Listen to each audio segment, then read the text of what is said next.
El de la Policía Nacional en retiro, José Baella, ex jefe de la DIRCOTE, nos acompaña esta noche. Y la primera pregunta que quería formularle es si coincide con Pedro Yaranga en el análisis que él ha hecho del comportamiento de Bermejo.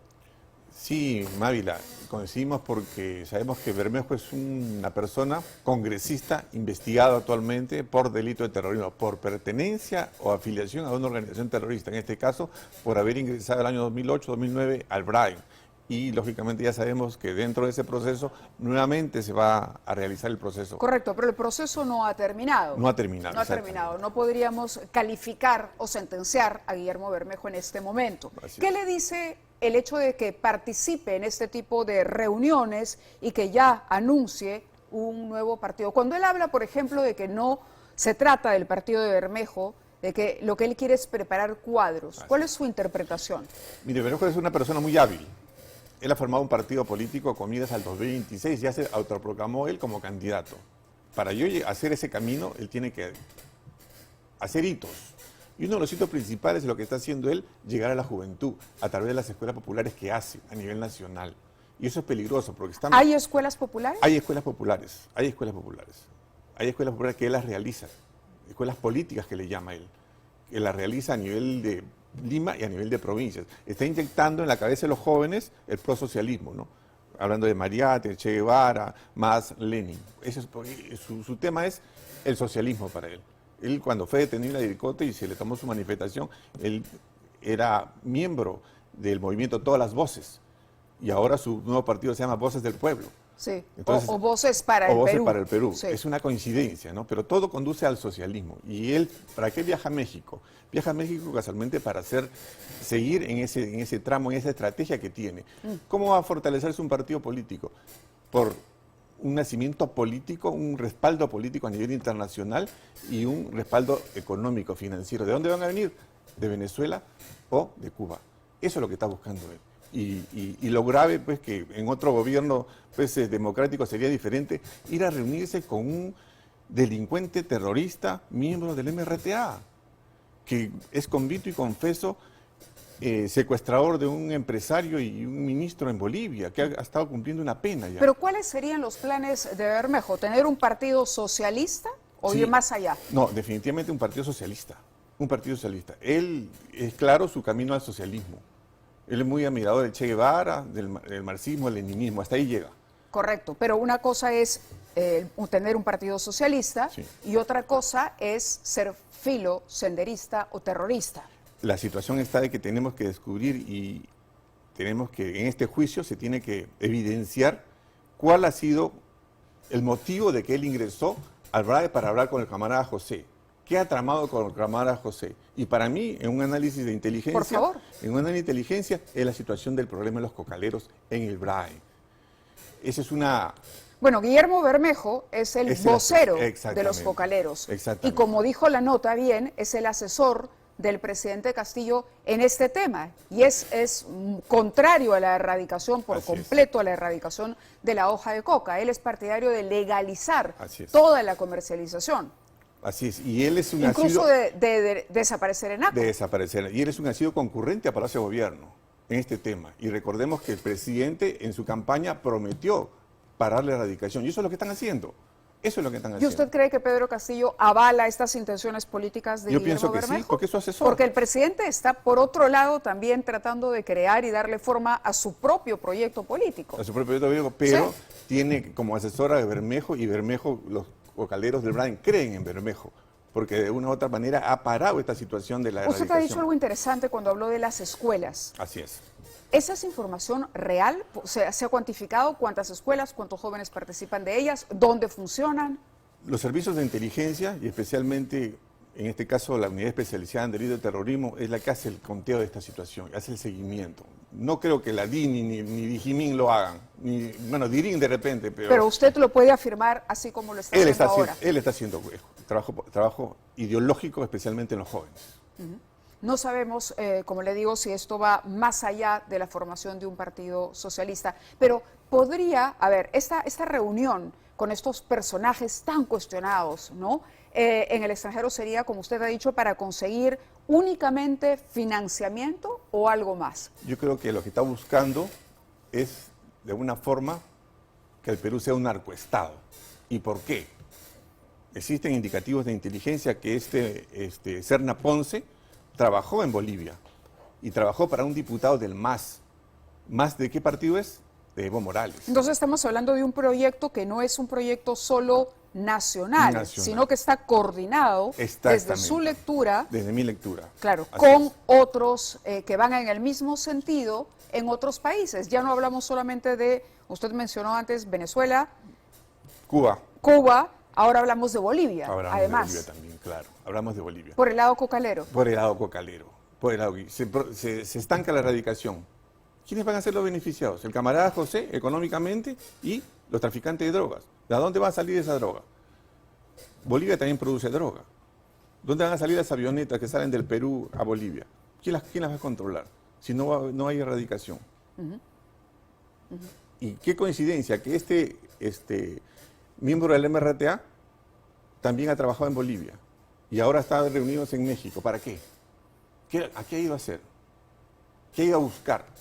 Eso es lo interesante que hay que descubrir, cuál es Y esto no se opone, usted dice, ok, en esto está Castillo también, apoyando a Bermejo, pero no se opone cuando vemos, por ejemplo, los operativos de los que habla el Ministerio de Defensa, de las capturas, de las incursiones. Uno diría, entonces, hay una contradicción, porque por un lado el Ministerio de Defensa se llenaba la boca exhibiendo el resultado de estos operativos, mega operativos en el BRAEM, la recuperación de estas zonas, y por otro el presidente, de acuerdo a lo que usted nos cuenta, por lo menos estaría apoyando los viajes de Bermejo y buscando su camino para hacer política. Así es. No se opone. ¿Por qué? Porque el Comando Conjunto, DIRCOTE, Policía Nacional, hacen el operativo ¿con qué finalidad? La finalidad de la captura de José. La captura de José es importante porque son remanentes para terminar de pacificar el país. Eso es importantísimo, ¿no? Porque ese es un problema que tenemos ahí de hace años. Y eso no se opone con el trabajo que viene haciendo la Policía Nacional, con Dirandro, con la DEA, exactamente, dentro de que en un momento dado puede desaparecer. Puede desaparecer, ¿no? Entonces, esa es la problemática que existe. Creo que el presidente es consciente de esta situación, porque lo tiene como asesor principal a Bermejo en el tema de los cocaleros, especialmente en el BRAE. De acuerdo, quería sumar a la conversación que tenemos con el general Baella, también al almirante Jorge Moscoso, que ha sido ministro de Defensa. Él se encuentra con nosotros también, lo habíamos convocado para hablar de otros temas, pero aprovechando su presencia en el programa, le hago la misma consulta. ¿Coincide usted con este análisis que hemos desarrollado con el general Baella? Mabela, buenas noches. Buenas y noches. Un saludo al general Baella también. ¿Cómo está? Efectivamente, he escuchado muy atentamente las declaraciones del general Baella y coincido respecto a diferenciar el trabajo de las Fuerzas Armadas, Fuerzas del Orden, cumpliendo esta tarea de terminar de pacificar con los remanentes de Sendero Luminoso en el BRAEM y la ausencia de decisión política para el trabajo de erradicación de los sembríos ilegales de coca. Ese es algo que definitivamente está presente, y ante esta situación la ausencia de la decisión política nos llama la atención, porque está, según informaciones publicadas por Devida, incluso por Devida, hemos llegado ya a 88.000 hectáreas de sembríos ilegales. Yo diría hasta un poco más. Entonces, esto es lo que no se entiende.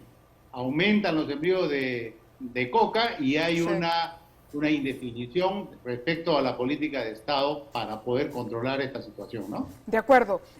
Nosotros debemos ir a una pausa, les pido que nos acompañen. Vamos a regresar para hablar de otro tema importante también que atañe a las Fuerzas Armadas, porque el grupo de hackers autodenominado Guacamaya ha infiltrado el sistema de correos electrónicos del Comando Conjunto de las Fuerzas Armadas y del Ejército. Accedió nada menos que a 175 gigabytes con más de 283.000 emails que contienen documentos militares de alta sensibilidad. Esto ha ocurrido en otros países, pero el número que estamos reportando, la cantidad de correos electrónicos a los que se pudo acceder, correos electrónicos como este, que dicen ultra secreto, es impresionante. ¿Qué consecuencias tiene eso para nuestro país? Regresamos conversando con nuestros invitados y el tema que nos ocupa ahora es esta filtración de documentos que se supone son ultra secretos reservados. El 60% de todo lo hackeado corresponde a las Fuerzas Armadas, el otro 40% al Comando Conjunto. Y hay información, por ejemplo, que exponen el poder que tiene nuestra capacidad armamentística versus la que tendría Chile, por ejemplo. Otros documentos, en fin, con planes estratégicos para implementar las Fuerzas Armadas peruanas si se produjese alguna tensión con Chile en la frontera terrestre. Esto es sumamente grave porque habla de una vulnerabilidad de la información más clasificada, reservada, pero sí que debería estar protegida bajo 7 llaves. Sin embargo, no ha ocurrido solamente en el Perú. Pero ya el presidente o jefe del Comando Conjunto chileno ha tenido que renunciar por este escándalo. ¿Cuál es la opinión del almirante Jorge Moscoso? Empecemos con usted. Mávila, nuevamente, buenas noches. Buenas noches. Antes de contestar la pregunta, quisiera hacer 2 precisiones que creo que son importantes. Por favor. La primera de ellas es que un hacker, para poder actuar, tiene que tener en consideración 3 aspectos. El motivo, o sea, para qué actúa, cuáles son los medios con los que cuenta y cuál es el tiempo que realiza esa acción. Dentro de ello, podemos nosotros ya apreciar que como ha avanzado la tecnología, antes las operaciones militares en la parte de defensa se realizaban en los 3 dominios, el marítimo, el aéreo y el terrestre. Ahora vemos que ya se ha incorporado un 4º dominio, que es el ciberespacio. En esa línea, en el año 2019, se promulgó la ley 30999, que es una ley que regula las operaciones militares en el ciberespacio. Ajá. Y tiene tareas específicas al ministro de Defensa a través del jefe del Comando Conjunto y de los comandantes de las Fuerzas Armadas. Esto es importante precisarlo porque lo que ha sucedido, y según lo manifestado ahí por el Ministerio de Defensa en un comunicado el día de hoy, ¿no? Sí, lo tenemos acá, lo vamos a leer en un momento. Sí. A raíz de lo ocurrido, están iniciando las acciones de un tema que es bien importante que se llama el análisis forense. El análisis forense lo que establece o busca determinar es cuáles han sido las causas de esa vulnerabilidad y hasta dónde se ha llegado, digamos, en esta filtración, en este ataque, ¿no? De acuerdo. Ahora, hecho, digamos, esta introducción, vamos un poquito a comentar temas que sí tienen que ver ya con la parte operacional.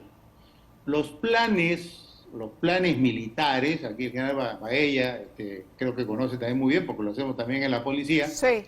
Planes que son clasificados como secretos o estrictamente secretos, no se trabajan a través de correo electrónico, sino se trabajan en documento formal y que tienen todas las seguridades correspondientes.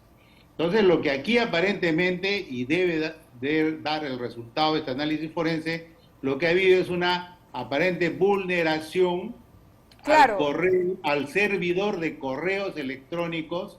Correcto, almirante, pero se habla no solo de correos, se habla hallazgo de documentos que exponen información sobre el poder bélico y armamentístico. Es decir, hasta dónde pueden haber llegado los hackers, de pronto no es solamente los correos electrónicos. ¿Esto usted lo calificaría como terrorismo cibernético, si cabe el término? Aquí hubo desidia a la hora de proteger, digamos, los servicios informáticos vinculados a las Fuerzas Armadas y al Comando Conjunto. Bueno, justamente el análisis forense, que se ha iniciado, tengo entendido, va a determinar cuál es el grado de vulnerabilidad y por ende iniciar un proceso de investigación donde se deben de determinar sobre la base de esa vulnerabilidad el nivel de responsabilidad que corresponda de acuerdo a si es a nivel estratégico, a nivel operacional o a nivel táctico. De acuerdo, Eso sí, es- porque dice, perdóname, dice 3 planes estratégicos, por lo menos a implementar por las fuerzas peruanas. Es lo que se señala, lo que ha trascendido de lo que se conoce, y además hablamos, por ejemplo, de consecuencias que han llegado a ese nivel en Chile, de un jefe de comando conjunto que ha tenido que renunciar, porque simplemente no se había... él era el responsable político de esta falta de seguridad. Vamos con el general Baela, por favor, que también nos hacía recordar que algo similar ocurrió en la de Jimín. Así es. Mávila, quien tiene información tiene poder. Esa es la situación. Y eso es en todos planos de la vida. ¿No? Las empresas, los países, especialmente los países, ¿no? Y en este caso, los hackers, en cuanto a este accionar que ellos tienen, lo que llaman de hackers negativos, ellos tratan de ingresar a las bases de datos de todas las instituciones, especialmente el Estado. Como te decía yo, en Dijimín a comienzos de años ha sido eso, ¿no? Pero este hacker ha sido una situación con fines extorsivos, porque quería extorsionar a Dijimín. Y prueba de ello es que colgó muchos documentos de carácter reservado. Claro, para demostrar que tenía ese Para poder. demostrar que tenía esa acción y hacer temer a la otra persona, ¿no? Bueno, no se ha dicho, pero lo importante es, como dijo el general Moscoso, es el análisis forense que se haga para determinar las vulnerabilidades que tienen nuestras instituciones, especialmente el Estado peruano, ¿no? Porque no queremos pues que nuestra información esté vagando por el mundo o ofreciéndoles al mejor postor. Creo que se tienen que tomar las acciones necesarias y esto se tiene que encargar el Servicio de Inteligencia Nacional, ¿no? En este caso la DINI. De acuerdo, que son las de acuerdo. encargadas. Vamos a leer rápidamente el comunicado, al que hacíamos alusión del Ministerio de Defensa, que señala lo siguiente, que se están tomando, dice, todas las acciones correspondientes para fortalecer la infraestructura informática y la seguridad digital de las Fuerzas Armadas. Punto 1. A la fecha se viene realizando un análisis forense de lo ocurrido, como señalaba el almirante Moscoso. Dice, se han restringido todos los accesos a las redes del Comando Conjunto y las Fuerzas Armadas, instituciones armadas todas, mientras los especialistas realizan ese trabajo y reiteran el compromiso de cautelar la seguridad y defensa en todas las dimensiones de nuestra soberanía nacional. Esperamos los resultados y esperamos que esas acciones sean rápidas y efectivas. Gracias a nuestros invitados por participar esta noche. Hacemos una